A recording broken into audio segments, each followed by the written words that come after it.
Bonjour ou bonsoir à toutes et à tous, où que vous vous trouviez aujourd'hui pour ce nouveau webinaire. Nous avons le grand plaisir d'accueillir Muriel Gardret, connectée depuis la France et plus précisément de Bâle. Muriel va nous présenter Ennéagramme, les 9 types de coach. Bonsoir Muriel.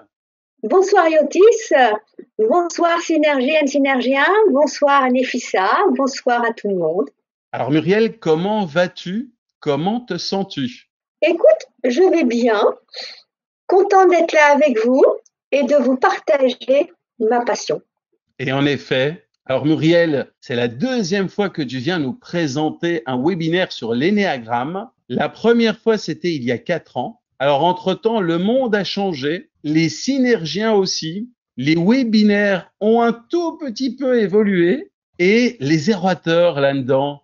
Comment se prépare-t-on, donc quand on est orateur, à faire un webinaire synergie aujourd'hui? Qu'as-tu envie de nous partager à ce sujet? Quelle différence entre un webinaire d'il y a 4 ans et les préparatifs d'un webinaire aujourd'hui? Waouh, merci pour la question.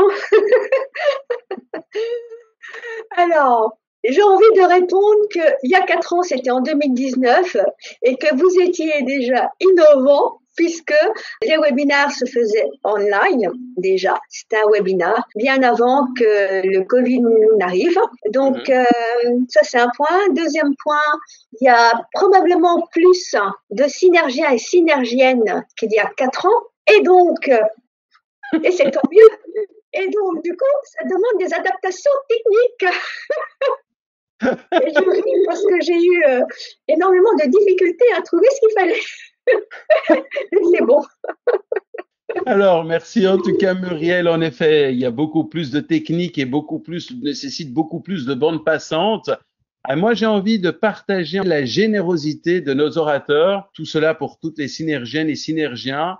Je vous avoue que pour moi, c'est un honneur de préparer ces webinaires avec chacun d'entre vous. Vous me formez de manière individuelle à chaque fois. J'ai beaucoup de chance. Donc, merci à toi, Muriel, parce que on se rappelle du premier webinaire où tu m'as formé à l'énéagramme d'une certaine manière. C'était très, très riche. D'ailleurs, tu en as même pris un exemple un peu pour en parler lors du premier épisode du webinaire. Et nos échanges se comptent en plusieurs heures, en plusieurs jours, en plusieurs mois. Et c'est un bonheur. Donc voilà, un grand merci à toi et à tous les orateurs qui consacrent autant de temps pour les webinaires Synergie. Alors Muriel Gardret, véritable citoyenne du monde, tu es animée par une passion pour l'exploration de nouvelles cultures et horizons. À Hong Kong depuis 2020, tu plonges dans l'étude du bouddhisme avec un moine tout en te familiarisant ou plutôt en apprenant le mandarin. L'ouverture internationale, l'innovation, la pédagogie et le développement humain sont au cœur de ton identité. Muriel, agrégée de l'enseignement secondaire, tu as débuté en enseignant le français à un public en difficulté après une expérience enrichissante de 6 ans à Bruxelles dans un lobby européen. Tu t'es tourné vers les ressources humaines, prenant des responsabilités stratégiques et opérationnelles. Ta quête d'évolution t'a conduite vers le coaching dès 1999, puis vers l'énéagramme en 2004, fusionnant ainsi 2 approches complémentaires. En 2007, porté par ton esprit entrepreneurial, tu crées Diragir et poursuis par la suite une formation à l'ESSEC. Muriel, tu es Master Coach certifié ICF, donc MCC ICF, également certifié comme Mentor Coach ICF, formé en tant qu'assesseur au PCC marqueur ICF et spécialisé en leadership et coaching interculturel. Tu es aussi maître praticienne en énéagramme, un modèle de personnalité reconnu. De plus, tu es accrédité professionnellement par l'IEA, International Enneagram Association. Tu as suivi plus de 700 heures de formation en énéagramme, apprenant auprès de coachs et experts de renommée internationale. Muriel, tu es la première femme en France à utiliser le seul questionnaire scientifiquement validé basé sur ce modèle. Tu as également été oratrice au congrès mondial de l'énéagramme à San Francisco en 2023. Tu es fermement convaincue du rôle essentiel du coaching pour impacter positivement l'humanité et notre planète. Ta mission est d'outiller guider les leaders, les équipes et les organisations avec des stratégies de transformation efficaces animées par une passion pour le leadership. Tu aides tes clients à devenir des leaders inspirants, à affiner leur vision entrepreneuriale et à optimiser le développement de leur organisation. Muriel, fort d'une expérience interculturelle notable, tu as vécu et œuvré dans 5 pays sur 4 continents. Parlant 3 langues, tu as plus de 25 ans d'interaction avec des personnes et équipes de divers horizons. Confronté à une maladie sérieuse et un bégaiement, Muriel, tu as appris l'importance d'une vision claire, de la capacité à évoluer, d'adopter de nouvelles approches comportementales et communicatives, de chercher l'équilibre et de cultiver la résilience. Ces leçons de vie ont enrichi ton coaching et aidant les leaders à dépasser leurs limites. Tu œuvres d'ailleurs pour plus de diversité, pour l'acceptation des différences culturelles, qu'elles soient visibles et même invisibles. Alors, Muriel, maintenant qu'on te connaît un tout petit peu mieux, que pourrais-tu rajouter pour que l'on puisse en savoir davantage sur toi? Il y a déjà beaucoup, et merci beaucoup pour cette belle présentation. Je vais t'engager d'ailleurs. Alors, ce que je peux rajouter, j'ai fait beaucoup de théâtre pendant plus de 10 ans. J'ai fait une école professionnelle et des spectacles, de la peinture sur soie. Et là, pour fêter un anniversaire phare, une nouvelle dizaine, d'ici une bonne année, j'ai vraiment envie, et c'est un projet sur lequel je commence à travailler, de faire le tour du monde. Voilà. Oh là là, fantastique, mais tu le fais déjà. Alors, Tout en travaillant, tout en coachant à distance. ok. Alors Muriel, tu vas nous présenter l'énéagramme, les 9 types de coach. Qu'est-ce qui t'a poussé à nous présenter ce webinaire plutôt qu'un autre? Oui, en fait, l'énéagramme pour moi est un modèle, c'est une approche qui m'a apporté énormément. Donc, je l'ai rencontré en 2004, et en 2004, ça a été tellement puissant pour moi que ça a été un aha moment, comme on dit, comme les Américains disent. Et en fait, je me suis rendu compte que, au fur et à mesure que je travaillais sur moi en tant que Muriel, eh bien, au fur et à mesure, mon développement avait un impact sur mes coachings et donc sur les clients, et en les développant encore mieux et en devenant une meilleure personne, je dirais meilleure personne parce que je me libérais de certaines choses, eh bien, je devenais un meilleur coach aussi, et être coach aussi. Et donc, de mes clients, j'apprends encore maintenant, je me développe encore maintenant. Et je trouve que l'ensemble, coaching et énéagramme, est vraiment puissant. Alors merci Muriel, je t'invite à commencer ta présentation et moi, je m'éclipse et reste connecté vocalement comme d'habitude. Très bien, ben, merci beaucoup. Donc, les objectifs vraiment de ce webinaire, c'est de vous donner un panorama des 3 sous-types et de comprendre en fait en quoi ils sont importants pour le coaching, et un panorama des 9 types de coach et leur impact sur le coaching. Donc, voilà. L'énéagramme, qu'est-ce que c'est? L'énéagramme, en fait, c'est un modèle de personnalité qui permet de mieux se connaître et de connaître l'autre. C'est quelque chose qui est valable partout dans le monde, c'est un modèle, une approche qui permet de réduire les biais et surtout qui ne met pas du tout les gens dans les boîtes, puisque c'est un modèle qui est évolutif. Donc, à la limite, il vous montre quel type vous êtes, mais il vous donne les clés pour en sortir. Donc, c'est pour ça qu'il ne vous met pas dans les boîtes. Et donc, il vous permet de vous libérer de coquilles dans lesquelles nous sommes mis déjà depuis l'enfance. Vous voyez le symbole là, l'énéagramme, le mot vient du grec qui veut dire énéa, 9 grammes, qui veut dire point. C'est donc une figure à 9 points. C'est un modèle qui est valable partout dans le monde, que nous soyons une femme, un homme, qu'importe, qui vous donne des clés pour évoluer. Et je dirais, c'est même beaucoup plus qu'un type de perso, parce qu'à l'intérieur de ça, nous avons les structures de l'ego. Donc, les structures de l'ego, c'est quoi? Nous allons trouver dans ce modèle, dans cette approche, les mécanismes mais de défense que chaque type met en place pour rester dans sa zone de confort quand il se sent un peu menacé. Nous allons trouver des désirs profonds qui ne sont pas satisfaits. On va trouver le soi et le soi idéal. On va trouver des fausses croyances, des croyances qui sont fortes et qui nous limite. Donc voilà, ce n'est pas un modèle de perso comme le disent, comme le MBTI qui sont également puissants, puisque l'énéagramme ne mesure pas des compétences comportementales, ça donne des caractéristiques, des traits, et en plus, il y a la structure de l'ego. C'est en cela qu'il est différenciant vraiment de l'ensemble des autres modèles. Donc, ça part de la motivation profonde. Donc, l'énéagramme recherche la motivation profonde derrière le comportement. Donc, quel est mon comportement? Et avec ce comportement, quel est l'impact de ce comportement et est-ce que ça me va? Comment je suis perçue et est-ce que ça me va? Alors, l'énéagramme, je vous l'ai dit, il y a 9 types de persos. Je vais y venir, mais je fais un bref récapitulatif pour les personnes qui n'ont pas vu le webinaire de 2019 et ou qui n'ont pas pu prendre le temps de le voir. Comme ça, elles vont pouvoir, ce sera structurant pour elles dans quelques minutes. Donc, l'énéagramme, il y a 9 types de persos. Dans les 9 types de persos, il y a 3 variantes pour chacun de ces types. Et pour chaque type, il y a 9 niveaux de développement. Donc, j'y reviendrai, mais en général, quand une personne n'a pas beaucoup travaillé sur elle, on va dire qu'elle est dans son ego énéagramme et donc elle est environ au niveau 4-5.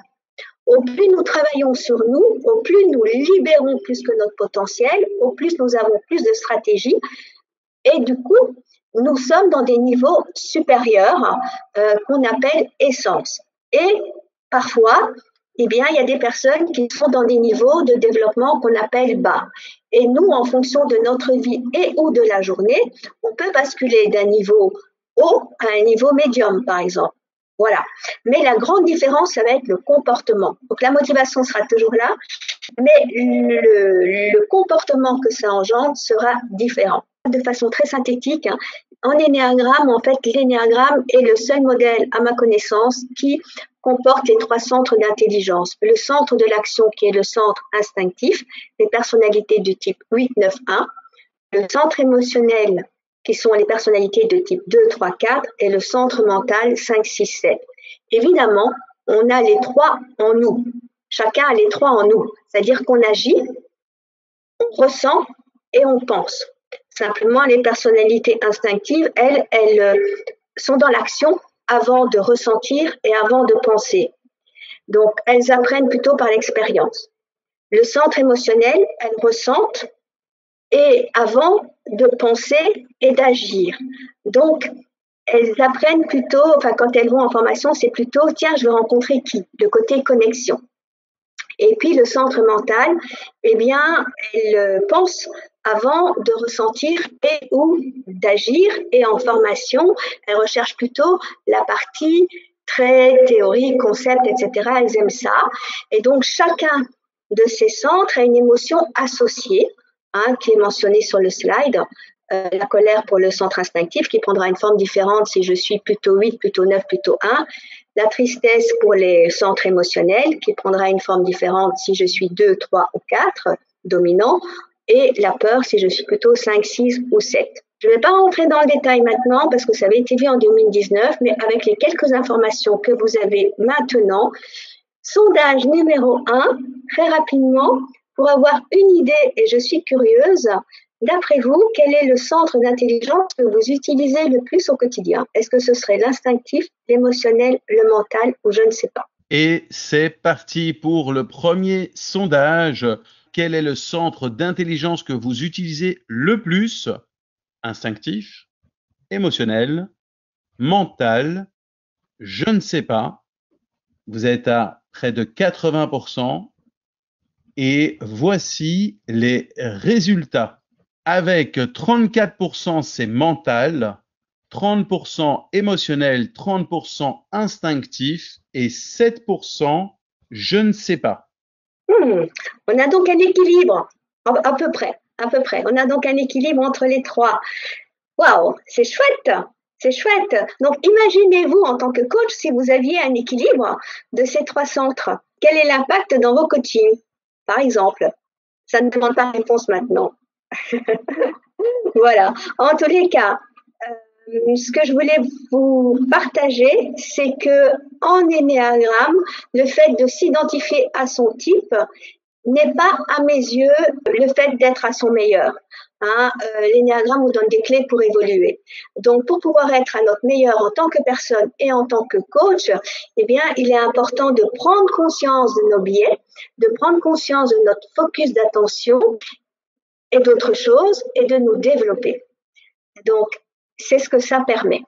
Donc, l'énéagramme, en fait, comme je vous l'ai expliqué tout à l'heure, c'est pour ça que je voulais faire ce webinaire, se connaître soi et se développer soi en tant que personne nous permet de rayonner encore mieux dans nos coachings. Donc, on se développe en tant que coach et en tant que leader coach et ça permet de mieux accompagner nos clients de façon plus profonde, plus rapide aussi. Et donc, comme je vous ai dit, il y a 9 types de persos et 3 variations, 3 sous-types, on appelle ça par type. On a donc 27 façons, à peu près, de créer une sécurité psychologique. Entrons dans les 9 types. Alors, dans les 9 types, donc je vais faire un bref récapitulatif par type et je vais relier après le type en tant que coach. Donc, je vais commencer par le type numéro 1. Alors, je ne mets pas forcément les noms pour éviter les biais. Hein, donc 001 en fait. Eh bien le 001, sa motivation première, sa motivation profonde, c'est vraiment s'améliorer. Et parce qu'il a ce désir d'amélioration continue, eh bien il cherche à éviter les erreurs. Donc ça veut dire qu'il a un standard vraiment très élevé, un standard moral, un standard de qualité vraiment très élevé, des attentes très élevées. C'est quelqu'un dont le comportement va être organisé, structuré, qui va penser en termes de c'est bon, c'est pas bon, donc un peu binaire, quand il est dans son ego. Donc rappelez-vous, c'est le niveau moyen de développement. Donc il a besoin de structure. Après, il fonctionne, je dirais, si les choses ne vont pas comme il le souhaite, eh bien, vous vous souvenez, c'était la colère comme émotion derrière, eh bien, il ne va pas forcément la montrer ou l'exprimer, mais elle sera tournée à l'intérieur de lui. Donc, on la verra par les tensions musculaires et autres. En tous les cas, un coach qui pourrait se reconnaître dans la base 1 comme dominante, parce qu'on a une dominante, mais on se reconnaît dans les 9, eh bien, je dirais que par sa motivation d'amélioration continue, il est déjà, je dirais, dans la compétence d'avoir un coaching mindset, c'est la compétence numéro 2, mais aussi une de ses forces va être, par exemple, de poser le cadre. C'est à la fois une force et en même temps, quand c'est surutilisé, ça peut devenir un axe de développement. Je vais vous donner un exemple tout à l'heure. Donc, une autre force, il y a son côté structuré. Donc, ça peut très bien correspondre à certains types de clients qui vont sentir ça dans la base 1 et venir chez la base 1 pour le côté structuré, par exemple. Ça va les rassurer. Donc, ça va créer une sécurité psychologique par là, par exemple. En même temps, je vais vous donner un exemple. Il y a X temps, j'avais supervisé une personne, un coach, dont le type prioritaire dominant est la base 1, et elle était venue parce que elle se posait la question, tiens, est-ce que j'ai bien fait? La personne coachée lui avait dit au départ qu'il y a un moment donné dans le coaching, il serait un petit peu moins, il fixerait moins de sessions parce qu'il y avait un événement particulier. Donc, elle était au courant. Et ceci dit, quand l'événement est arrivé, eh bien, elle s'est sentie responsable de ce qui se passait, donc d'avoir moins de sessions. Donc, en fait, elle s'est rendue compte que au travers ce qu'elle échangeait, et ça je vais le tenir pour moi pour des raisons de confidentialité, mais elle s'est rendue compte qu'elle avait une critique interne qui était très importante et qu'en même temps, elle était en train de juger la personne, le coaché. Donc, je dirais, elle avait mis l'accent sur le cadre, son cadre qu'elle avait exposé, qui en principe est le cadre que l'on construit, elle avait juste oublié référence interne. Donc, poser le cadre est quelque chose qui peut être une force et surutilisé peut être un axe de développement. Voilà quelques exemples. Donc, le positif, s'améliorer tout au long, poser un cadre et en axe de développement potentiel, le fait de se sentir responsable et le fait d'avoir ces critiques internes pour soi et d'être critique par rapport à l'autre, parce que ce sont des choses que l'on met dans notre coaching, en fait. Donc, voilà, par exemple.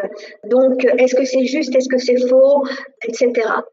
Donc, voilà pour la base 1 de façon très succincte. Je vais passer au type 2. La base 2, en fait, a une motivation profonde de reconnaissance. Et pour pouvoir garder pour répondre à ce besoin de reconnaissance, eh bien, elle va mettre en place des stratégies comportementales pour pouvoir avoir ça. Donc, dans ses comportements, c'est quelqu'un de très généreux, de très chaleureux, on est dans l'émotionnel, qui va ressentir directement quels sont les besoins des uns et des autres, et qui va y répondre, en fait. Donc, elle met l'autre au cœur de sa vie. L'autre est vraiment très, très important. Donc, si je mets l'accent maintenant sur le coaching, donc une base en tant que coach, eh bien, va créer cette sécurité psychologique par son talent relationnel, par son côté chaleureux. Elle va pouvoir se montrer facilement disponible. Elle va pouvoir ressentir aussi beaucoup de choses. Elle va être dans l'empathie avec le cœur. C'est pas le seul type à être empathique. Et puis, au fur et à mesure que nous travaillons, et en tant que coach, on est empathique aussi, mais on peut l'être de façon différente. Donc, la base 2 est vraiment empathique avec le cœur. Et en fait, sans s'en rendre compte, je me souviens d'une supervision aussi, quelqu'un qui était venu parce que elle avait une difficulté de gérer son temps, gérer son calendrier, son agenda. Et en fait, en travaillant ensemble, elle s'est rendue compte que c'était parce qu'elle était centrée sur le besoin de l'autre et qu'elle pouvait oublier ses propres besoins à elle. Donc, je dirais, ça a un impact positif sur la compétence, des compétences d'être en présence à un moment donné, autant ça surutiliser, eh bien, quel est mon besoin à moi aussi.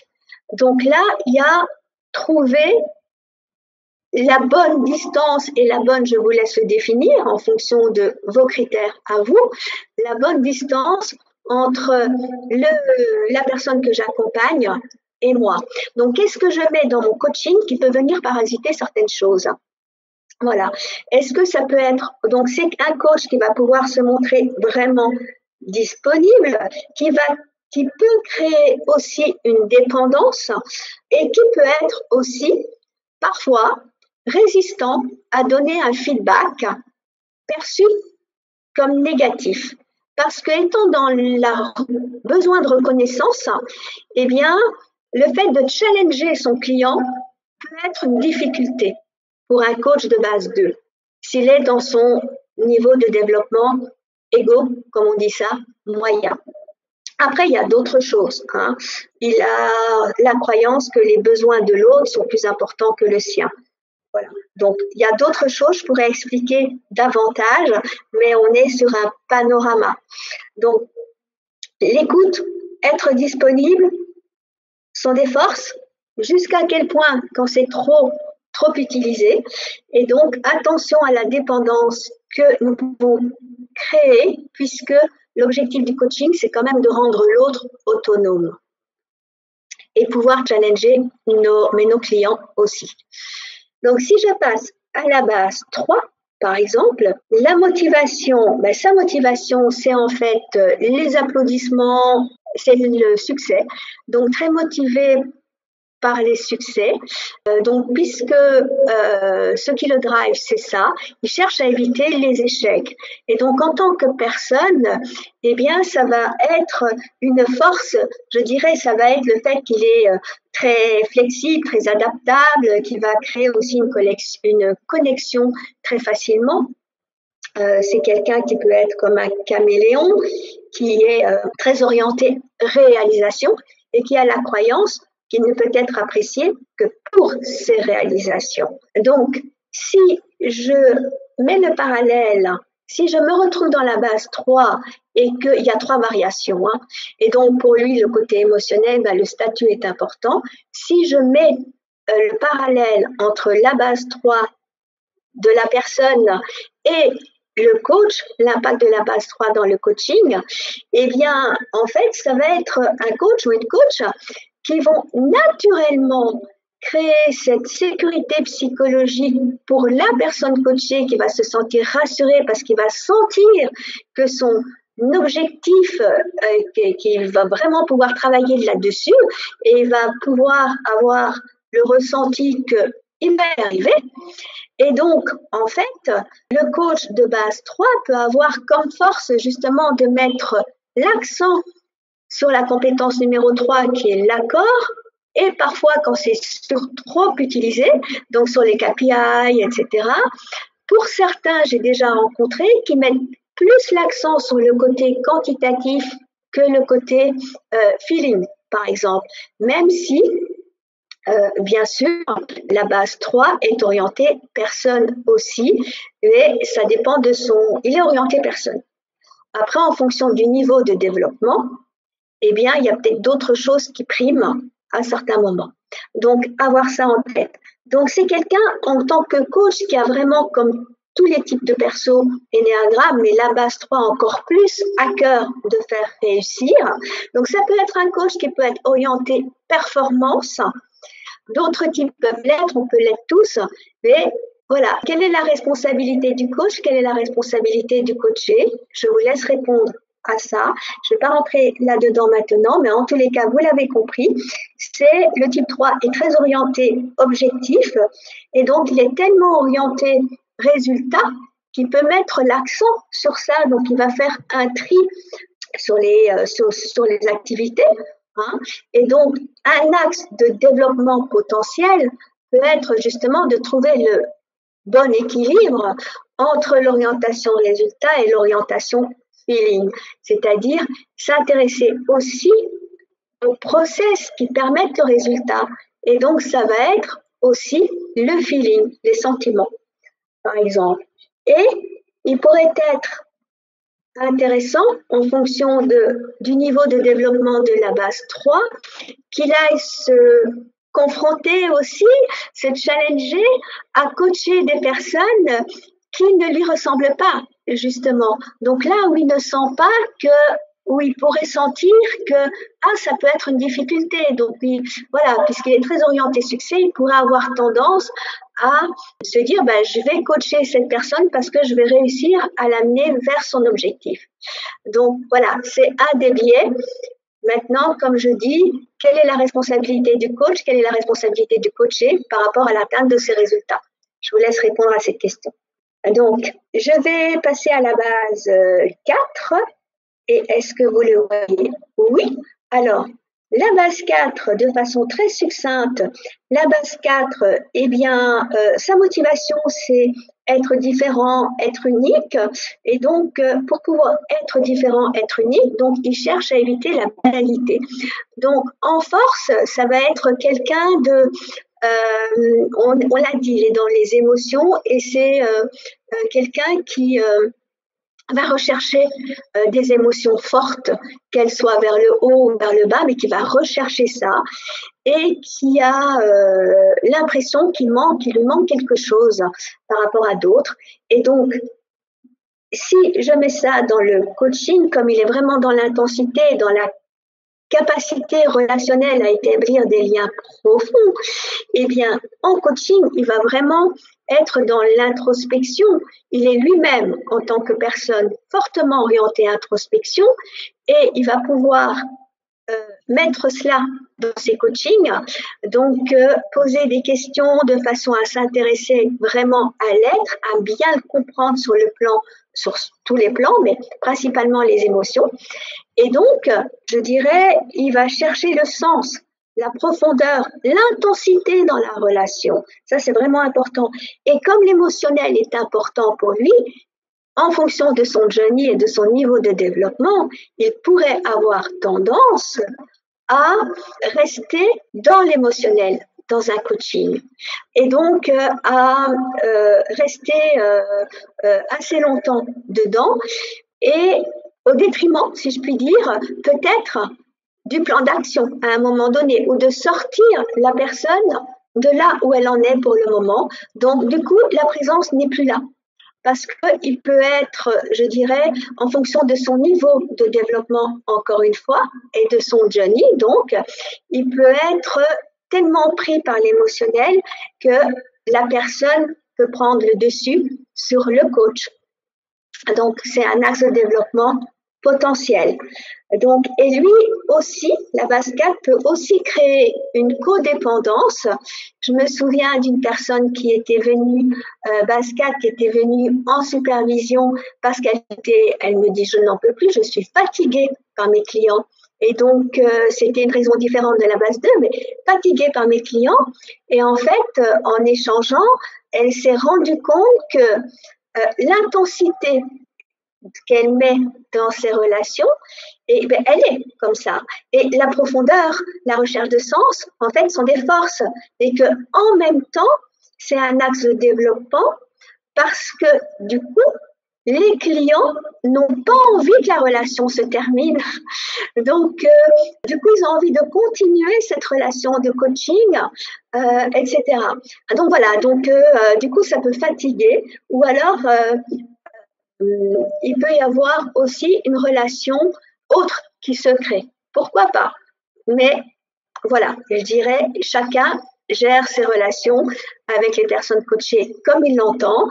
Et simplement le côté intensité, profondeur, authenticité. L'authenticité est un mot important pour la base 4, donc va mettre l'accent sur ça. Donc si c'est suffisamment clair, je vais passer pour la base numéro 5. Avant ça, la base 4, vraiment, elle recherche vraiment d'être compris. Elle a besoin d'être compris en profondeur et c'est ce qu'elle met aussi dans le coaching. Alors, la base 5. Alors, avec la base 5, on passe dans le centre mental. Vous vous souvenez des personnes qui pensent avant de ressentir et ou d'agir. Donc, en base 5, en tous les cas, la personne, on va dire, sa motivation principale, c'est l'indépendance. Et donc, elle a besoin de comprendre le monde par les informations, beaucoup. Et elle évite donc ce qu'on appelle le vide intérieur, donc elle va essayer de combler par la recherche de beaucoup d'informations et elle évite aussi les intrusions. Donc pour elle, le côté indépendant, donc elle observe le monde, elle a besoin de comprendre, on est dans le centre mental, de besoin de comprendre comment le monde fonctionne, son monde intérieur et le monde extérieur. Et elle peut sembler en détachement parce qu'elle regarde un peu comme si c'était une vue. Donc, elle se met en retrait, en fait. Mais elle a ce talent vraiment analytique, ce talent de faire des liens dans la complexité.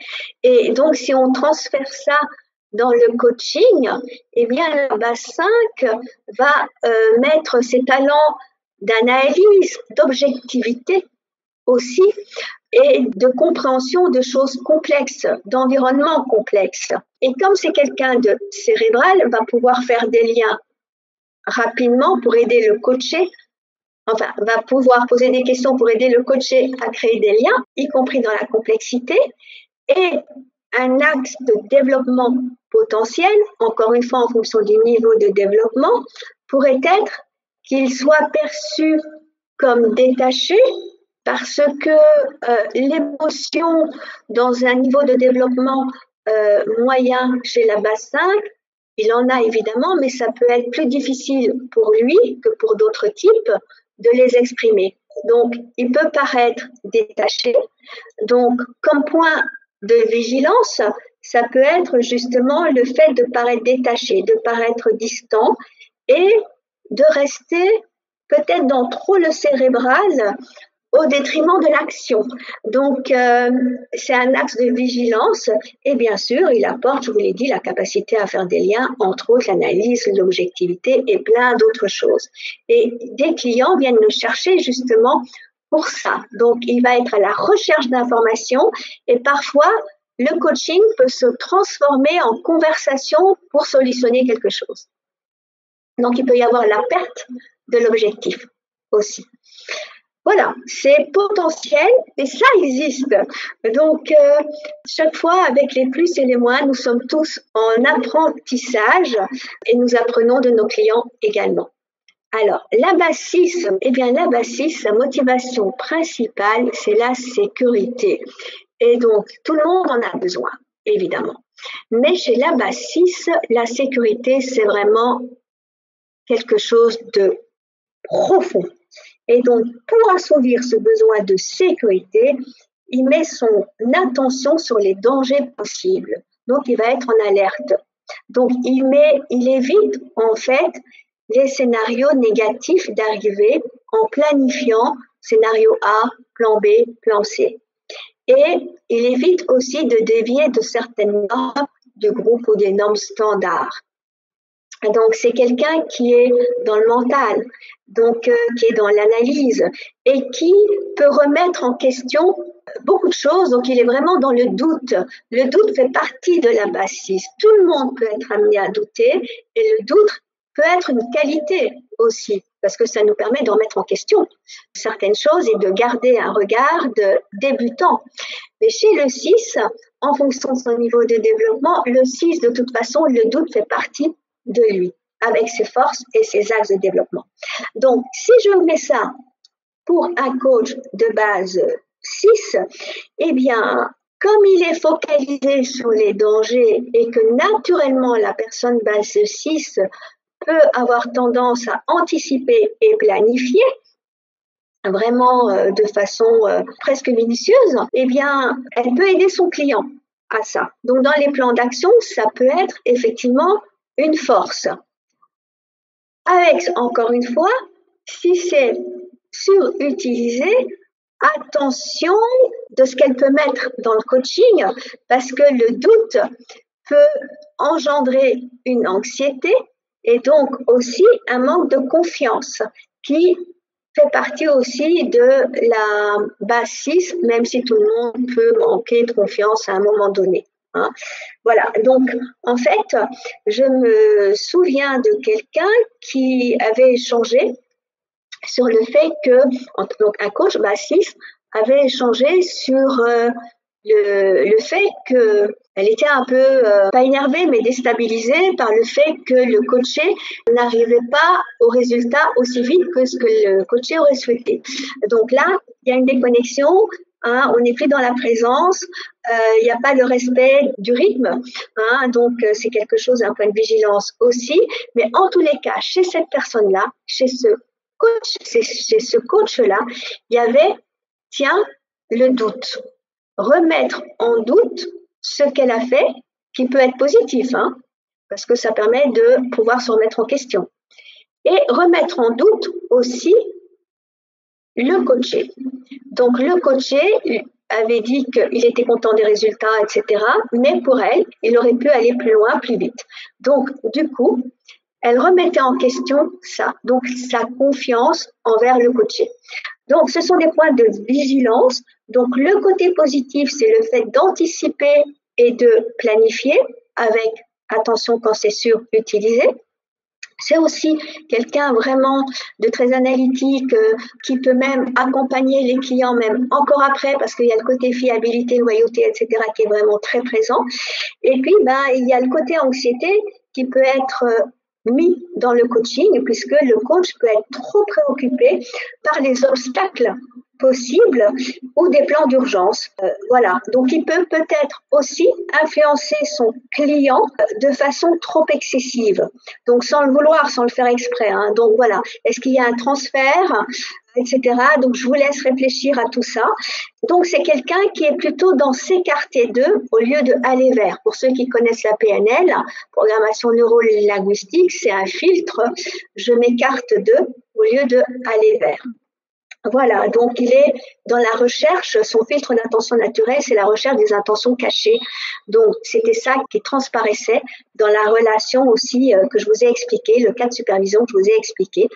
Quelles sont les intentions cachées chez mon coaché. Voilà, donc remise en question de la confiance. Alors, la base 7. Alors, la base 7, eh bien, la base 7, sa motivation principale, c'est le plaisir. Et parce que c'est le plaisir, eh bien, elle va rechercher, son attention est focalisée sur toutes les possibilités. Et donc, elle va chercher à éviter la souffrance ou des sujets difficiles, puisqu'elle est en recherche de plaisir. Donc, elle peut avoir la croyance, en tous les cas, son fil, c'est plein de choix possibles. Voilà, c'est plein de choix possibles, plein d'agréables souvenirs, plein de souvenirs agréables. Et donc, en coaching, c'est quelqu'un aussi, c'est un centre mental, je vous le rappelle, donc il pense avant d'agir et ou de ressentir. Donc, c'est quelqu'un qui a cette capacité aussi de faire des liens facilement. Donc, en coaching, eh bien, la force de la base 7, ça va être, je dirais, d'aider son client à faire des liens aussi. Ça peut être aussi son côté optimiste. C'est quelqu'un de très optimiste, de très enthousiaste. Donc, il y a cette connexion, cette sécurité psychologique qui se crée aussi par ça, parce que justement, il est attentionné vers l'autre et qu'il est optimiste. Donc, il engendre du côté motivationnel et cette capacité à faire des liens. En axe de développement possible, je dis bien possible, tout dépend de là où vous en êtes, mais il y a le côté impatient, parce que la base 7 a un tempo rapide. Et donc, en tant que personne, et donc en tant que coach, en fonction de là où j'en suis dans mon propre développement en tant que coach, je peux avoir tendance à être impatient et à le montrer et à ne plus être présente du coup, à ne plus être non plus dans l'écoute active, notamment si je perçois que, par exemple, je prends le plan d'action, par exemple, je travaille sur le plan d'action et je peux voir que je fais des liens en tant que base 7 personne, je fais des liens, je peux avoir tendance à avoir envie de donner des solutions à mon client, à mon coaché, alors que c'est à lui à trouver ces différentes options. Et si on a une personne coachée qui a besoin de temps pour réfléchir, qui a un autre tempo, eh bien, ça peut générer le côté impatient. Ce qui fait que cette impatience peut déconnecter le coach de ce qui est en train de se passer, de ce qui est en train de se jouer, peut le déconnecter de l'écoute active et donc de la présence. C'est pour ça que travailler sur soi, en fait, en tant que personne, comment je peux gérer mon impatience, a un impact important dans les coachings et chez les clients, puisque tout se répond, en fait. Et puis la base 7, comme elle est dans le plaisir, elle peut avoir aussi certaines difficultés à travailler, je dirais, ou à accompagner son coaché sur certaines thématiques qui peuvent paraître difficiles, certaines thématiques qui pourraient être liées à de la souffrance. La base 7 pourrait avoir une tendance à passer très vite dessus parce qu'il peut se sentir gêné en tant que personne et en tant que coach s'il n'a pas travaillé là-dessus. Voilà. Je vais passer à la base 8. La base 8, sa motivation, c'est le contrôle. Donc, c'est quelqu'un qui est dans l'instinctif, donc dans le corps, qui agit avant de ressentir et ou de penser. Donc, il est dans le contrôle et il cherche à éviter la faiblesse. C'est quelqu'un ou à montrer ses émotions, c'est quelqu'un vraiment qui a une grande énergie, une énergie puissante et qui a tendance à tester aussi. Si je mets ça dans le coaching, donc un coach de base 8, eh bien, va avoir justement, il va mettre son énergie puissante au service du coaching et du coaché. Et donc, il va avoir tendance, il a aussi un tempo très rapide, et il va avoir tendance, je dirais, à faire avancer. Et là, c'est quelqu'un qui est direct, qui a une communication claire et directe. Donc, c'est l'avantage. Par contre, il est tellement direct et qu'il est dans le contrôle qu'il peut être directif. Donc, il peut mettre ça aussi.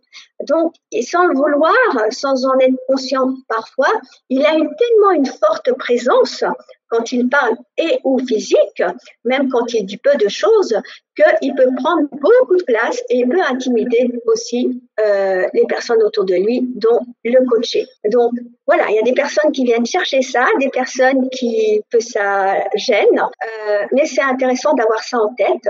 Donc il peut privilégier aussi, comme il est très dans l'action, il peut privilégier les tâches versus les personnes. Évidemment, il peut se développer. Vous voyez que dans le symbole, il y a des flèches, etc. Donc, les types sont reliés entre eux. Donc, la base 8 pourrait se connecter, je ne l'ai pas expliqué, mais je vous le dis, à sa ressource 2, justement, orientée personne. Et voilà, donc il peut se montrer très clair, très direct. Il va de l'avant, etc. Mais attention au tempo rapide et au fait d'être parfois trop pushy, trop directif. Et puis, il peut avoir tendance aussi à tester son coaché. Ou un client de base 8 peut avoir tendance à tester son coach aussi. Parce que derrière, il y a la croyance il faut se battre pour vivre, en fait. Alors, je vais passer à la base 9. La base 9, eh bien, sa motivation profonde, c'est l'harmonie. Et parce que c'est l'harmonie, eh bien, il a besoin de garder cette paix intérieure. Du coup, il va éviter les conflits. Et donc, c'est quelqu'un qui est calme, qui est posé, qui a envie d'être perçu comme étant facile à vivre, par exemple, qui comprend les différents points de vue, qui va les chercher, et c'est quelqu'un qui accepte l'autre comme il est, donc il n'est pas dans le jugement. Donc, si je mets ça dans le coaching, en fait, c'est quelqu'un qui va se connecter facilement à l'autre en allant vers l'union, puisque il peut être, je dirais, dans ce côté fusion, justement, donc il va être vers l'union en fonction de là où il en est, dans son chemin de développement. Et c'est, je dirais, autant il est calme, patient, il va accompagner son client à explorer différents points de vue, justement, il n'est pas dans le jugement, qui sont vraiment des forces, autant en axe de développement potentiel, ça peut être le fait d'aider son client à passer à l'action parce que lui-même, je dirais parfois, en passant du temps dans l'exploration de différents points de vue, eh bien, il peut passer, il y a des choses qui peuvent se perdre. Et puis aussi, le fait qu'il soit dans une motivation d'harmonie, de garder la paix intérieure, d'éviter les conflits, eh bien, dans le coaching, puis de challenger mon propre client, en fait, mon propre coaché. Donc, je suis là aussi pour le challenger. Donc, parfois, moi, je rencontre des coachs, ou en mentoring, c'est la même chose, je rencontre des coachs qui sont, par exemple, qui se reconnaissent plus dans la base 9 et qui disent, ben oui, mais là, j'ai pas osé. Parce que, justement, ça fait écho à qui ils sont en tant que personne. Donc, oser challenger, c'est une compétence de coach et donc ça peut être quelque chose à travailler pour la base 9. Voilà, et la base 9 est très orientée présent aussi, donc certaines thématiques difficiles pour cette base pourraient être la colère, pourraient être les conflits et d'autres justement, mais il a une très bonne intuition. Voilà, donc ça c'est pour les types. Je vous ai dit qu'il y avait aussi pour chacun des types 3 variantes. Alors je vais aller rapidement, je vais passer ce slide-là qui est donc tout ce que je vous ai expliqué à l'oral se retrouve ici sur ce slide-là que vous pourrez aller lire à votre aise lors du replay si vous le voulez. Je vais passer rapidement aux variantes qui sont les sous-types. Alors, le sous-type, en fait, chacun des types a 3 sous-types. Donc, le sous-type, c'est quoi? Le sous-type, c'est un moteur, je vais dire, qui est instinctif de chaque type. Voilà, et qui fait qu'on va mettre une attention plus particulière sur l'un des 3. Donc, il y a 3 sous-types. Il y a le sous-type conservation-survie, le sous-type social, le sous-type tête-à-tête. Alors, dans la vie, au quotidien, on a les 3, mais on a une attention focalisée sur l'un des 3. Et donc, par exemple, le sous-type survie-conservation, par exemple, dans la vie, va mettre une focalisation sur une préoccupation sur des thématiques de santé, des thématiques de confort de vie, des thématiques peut-être de sécurité, voilà, de nourriture, de sommeil, etc. Là où un sous-type social va avoir des préoccupations de, bah tiens, comment je suis dans le groupe, va avoir des préoccupations plutôt collectives dans le groupe. Le sous-type tête-à-tête va mettre l'accent sur une relation en one-to-one. Je me sens plus à l'aise dans une relation one-to-one. Donc, on a les trois, mais chacun de nous en privilégie un. Alors, le sondage numéro 2, rapidement, d'après vous, votre sous-type, est-ce qu'il est conservation, social, tête-à-tête ou je ne sais pas? Et voilà, le sondage est lancé. À quel sous-type fait référence ce comportement tendance à prolonger la mission plus longtemps car c'est une source de revenus? Conservation survie, sociale, tête-à-tête, je ne sais pas. Et vous êtes à près de 80% et voici les résultats avec 36% conservation survie, 30% tête-à-tête, 19% social et 15% je ne sais pas. Ok, super. Merci beaucoup. En tous les cas, si je transfère, justement, si je mets ça dans un contexte de coaching, donc rapidement, eh bien, ça veut simplement dire qu'un sous-type conservation, par exemple, eh bien, va peut-être avoir des facilités, justement, pour coacher des thématiques liées à ça en entreprise, c'est-à-dire tout ce qui est procédure, gestion du temps, des priorités, etc. Un sous-type social va mettre son attention, ça, voilà, facilement va repérer ce qui est alliance, le politique en entreprise, etc. Il va pouvoir accompagner plus facilement ses clients là-dessus, ou un client de ce type social va mettre l'accent plus là-dessus, et sur des thématiques de network.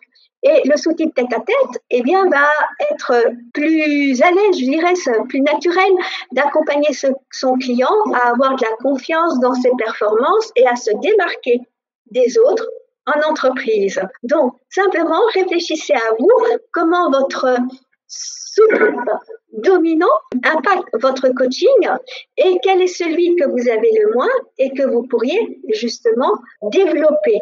Donc, encore une fois, on n'est pas noir ou blanc. Les 9 types ont leurs qualités, leurs axes de développement.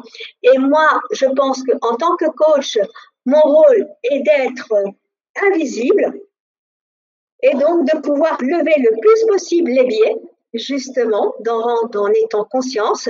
Et je suis allée chercher dans les 9, justement, différentes stratégies pour m'enrichir, et non seulement dans les flèches et les points à côté de mon type, mais dans les 9, donc, et dans les sous-types aussi. J'ai encore du travail à faire, comme tout le monde, mais en tous les cas, c'est puissant.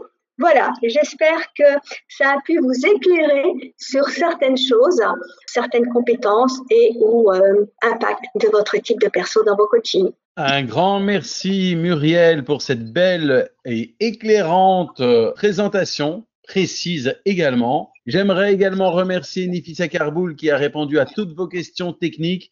Nefissa est ambassadrice ICF Synergie pour la Tunisie. Elle est également membre de l'ICF Tunisie et experte du pôle événements chez ICF Synergie. Alors bonsoir Nefissa, comment ça s'est passé ce soir? Comment ont vécu les synergiens ce webinaire? Alors bonsoir Muriel, bonsoir Yotis, bonsoir les synergiennes et synergiens. Effectivement, ce soir on était très nombreux, il y a plusieurs questions. Je vais en prendre donc quelques-unes. Alors Delane, est-ce possible de préciser ce que cela va dire émotion clé? Merci. Oui, émotion clé, d'accord, je vois où c'est. Ça fait référence au centre, je crois. Donc, émotion clé, c'est une émotion, par exemple, pour le centre instinctif, les personnalités 8-9-1, on a dit que l'émotion clé était la colère. Ça veut dire que la colère, en fait, peut être une thématique à travailler chez ces types de personnalités. Mais la colère va prendre une forme différente si je suis de base 8, de base 9 ou de base 1. Donc, l'émotion clé, c'est vraiment quelque chose d'important. Par exemple, la base 1, quand elle est dans son ego, par exemple, donc en niveau de développement moyen, ne va pas exprimer sa colère parce que c'est pas bien. De son point de vue, comme elle cherche à être parfaite, c'est pas bien de l'exprimer. Donc, elle va pas tourner sa colère vers l'extérieur, mais elle va la rentrer. Et donc, c'est une colère rentrée. Là où la base 8 va être une colère explosive. Donc, du coup, si c'est super explosif, ça a des impacts. et la base 9 va être une colère plutôt endormie. Voilà. Émotion clé, c'est l'émotion qui est clé pour ce centre-là. Alors, une autre question d'Axel. Comment peut-on connaître sa base? Y a-t-il un test disponible? Alors, très bonne question. Je dirais que là, pour moi, il est important de s'auto-observer. Oui, il existe différents questionnaires. Je dirais, vous pouvez en trouver sur Internet. Comment on peut connaître sa base? En auto-observation. Vous pouvez connaître votre base en suivant une formation, en lisant des livres, en répondant à des questionnaires, online ou pas. Mais vraiment, attention, parce que, comme je vous l'ai dit, il y a les bases et les sous-types. Et le sous-type est tout aussi important que le type. C'est pas parce qu'il y a le mot sous dedans qu'il est moins important. Le sous-type peut même être plus important que la base, que le type, pour pouvoir trouver son type. Parce que parfois, il y a un mistyping, on peut confondre deux types, et c'est le sous-type qui permet justement de différencier. Donc, vous pouvez trouver votre base par l'auto-observation, en suivant une formation, un atelier, en répondant à un questionnaire online ou dans des livres aussi. Oui, mais vraiment, je vous invite à l'auto-observation et à avoir un débrief aussi, vraiment. Merci Muriel. Alors, il y a énormément de réactions sur le chat ici. Nous avons donc Sabine qui nous dit merci beaucoup Muriel, très intéressant, tellement riche et époustouflant. Mille merci, nous dit Odile. Nathalie nous dit un grand merci pour cette présentation. Caroline, un grand merci, c'est très intéressant. Bravo et gratitude pour vos lumières, nous dit Naïma. Merci pour cette belle pédagogie sur une approche formidable, nous dit Dominique. Et ça continue, ça continue. Un grand merci, Nefissa. Nous vous remercions d'avoir assisté à ce webinaire. Nous espérons que ce webinaire donnera envie de vous développer en tant que coach, aussi bien pour vous que pour vos clients, et que cette envie puisse, comme le dit souvent Muriel, vous aider à être encore plus nourri, à être encore plus en vie. Si la réponse est oui, mettez un petit pouce bleu sous cette vidéo pour nous envoyer un peu d'ocytocine et augmenter nos niveaux de dopamine. Mettez des petits cœurs un peu partout. Vous savez comment faire. Et si vous voulez être informé de la mise en ligne de nos nouvelles vidéos, cliquez tout simplement sur la petite cloche au nom de toute l'équipe de l'ICF Synergie. Je vous dis merci. Rayonnement, synergie, ouverture, bienveillance, partage, coaching, tous ces mots définissent nos actions. Ils définissent également notre vision qui est que notre communauté francophone participe activement et internationalement au rayonnement du coaching et puisse ainsi contribuer à l'émergence d'un monde meilleur. Je vous souhaite à toutes et à tous une bonne journée ou une excellente soirée où que vous vous trouviez. Et Muriel, je te laisse le mot de la fin.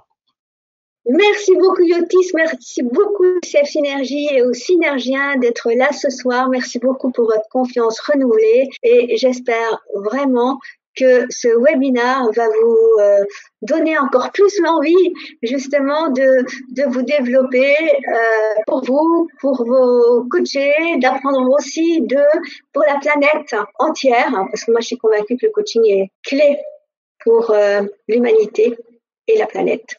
Voilà. Merci beaucoup.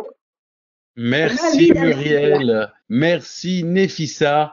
Merci à vous toutes et tous. Au revoir. Au revoir.